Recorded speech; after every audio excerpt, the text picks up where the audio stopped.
The collapse of the Western Roman Empire has, since the very emergence of modern historiography, been viewed as a rapid and violent period of decay. The central role in the ruin of the western provinces of the empire has often been attributed to the so-called barbarians, or people living beyond the Rhine and Danube frontiers. The view of a violent and bloody takeover of the empire by unorganized mobs of technologically and culturally inferior tribes has since gotten under a lot of deserved scrutiny.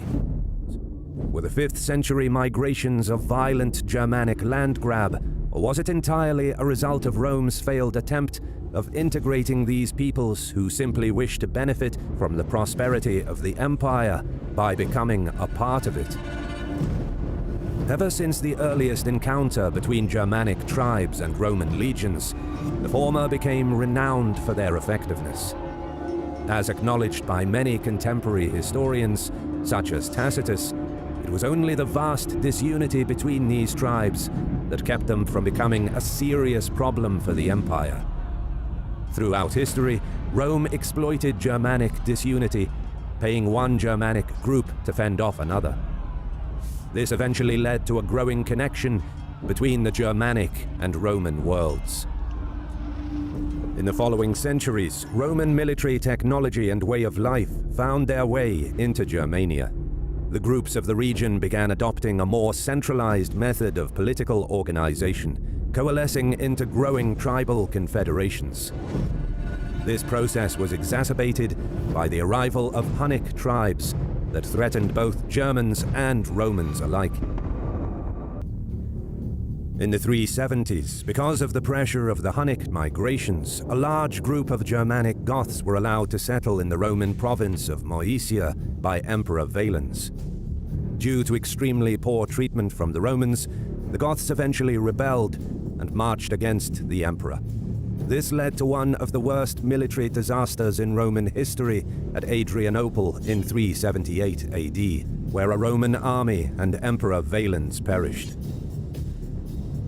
In the 380s and 90s, Emperor Theodosius employed a large group of these tribes to serve in his armies during his wars with the usurpers Magnus Maximus and Eugenius. It is these actions undertaken by Theodosius and Valens that set the practice of granting Roman land to foreign tribes in return for military service. Unlike in the past, barbarian conscripts were allowed to serve under their own tribal leaders. These foreign mercenaries, or federati as they were called by the Romans, were called upon in dire need, following the bloody civil wars led by Theodosius that severely drained Roman manpower. This process was amplified in the 5th century with the rapid decline of the Western Roman taxation system. It has been often argued by some historians that most of the settled land within the Roman Empire was formerly ceded to the barbarians, a view that seems to be problematic according to many historians from the opposite camp. As implied by historian Brian Ward Perkins in his book The Fall of Rome and the End of a Civilization, the idea of peaceful Germanic settlement is mostly wrong, as an extensive array of sources and documents prove otherwise. Perkins uses the treaty between the Visigoths and Romans in 419 as a notable example. Originally granted a small area in Gascony, the Visigoths rapidly expanded the size of their holdings through the use of force, eventually coming to rule over most of the Iberian Peninsula and southern Gaul by the 460s. Another proof of the destruction caused by the barbarians is the vast tax relief that the Roman government granted to the population of Italy following the invasion and subsequent sack of Rome by the Goths in 410. The damage inflicted on Italia was so large that its populace was allowed to pay a mere 1/5 in taxes of what they used to pay. The idea of the violent barbarian conquest of Roman territory can be backed by some works of contemporary Roman chroniclers. In his description of the life of Saint Severinus of Noricum, the disciple of the Saint Eugippius describes the struggle between the Roman population in the northern province of Noricum on one side and the Germanic tribes of the Rugi and Alemanni on the other. Eusebius acknowledges the brutality with which the barbarians sacked some of the last standing Roman cities, many of which were governing themselves completely independently, as Roman control over many regions had completely waned off by the 450s. Sources from the Iberian Peninsula also describe a vivid horror among the local populations from the actions of the invaders. Many locals attempted to resist the invaders, especially the populations in the least Romanized areas, where the existing pre-Roman tribal system made the pushback against the barbarians more effective. Such were, for example, the so-called Bagaudi, originally peasant insurgents in the Roman Empire. Following the barbarian settlement of Gaul and Hispania, these groups effectively resisted their new Germanic masters for decades. Another notable example of strong local resistance against the incoming invaders can be found in Britannia. After the abandonment of the province by Emperor Honorius in the early 5th century, the island of Britain was assailed by the Germanic tribes of the Angles and Saxons.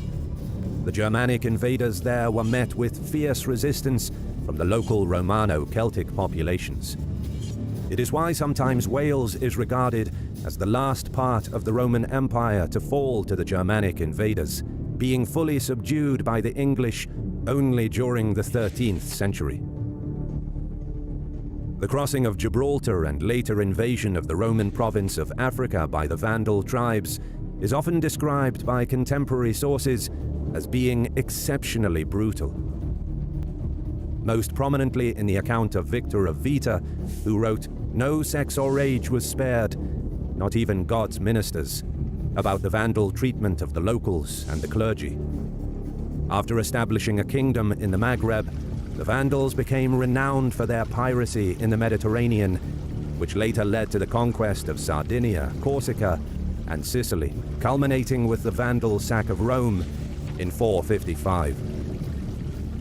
With all that said, the thesis that barbarian settlement had its peaceful sides shouldn't be entirely disregarded. Sources from this period are notorious for their exaggeration. Furthermore, the bias of the Roman Christian authors towards the Aryan Christian and pagan Germanic tribes should be taken into account. Even sources such as the one of Eusebius mentioned previously describe many situations in which problems between Germanic invaders and local populations were resolved through peaceful negotiations. Another point worth mentioning is the fact that the barbarian groups who settled in Roman territory did not have any conscious aim of destroying the Roman Empire. Most of these tribes were extremely distinct from each other, often fighting Romans and their kinsmen with equal ferocity. The sole motive of most of the Germanic settlers was likely to benefit from the wealth of the empire by becoming a part of it.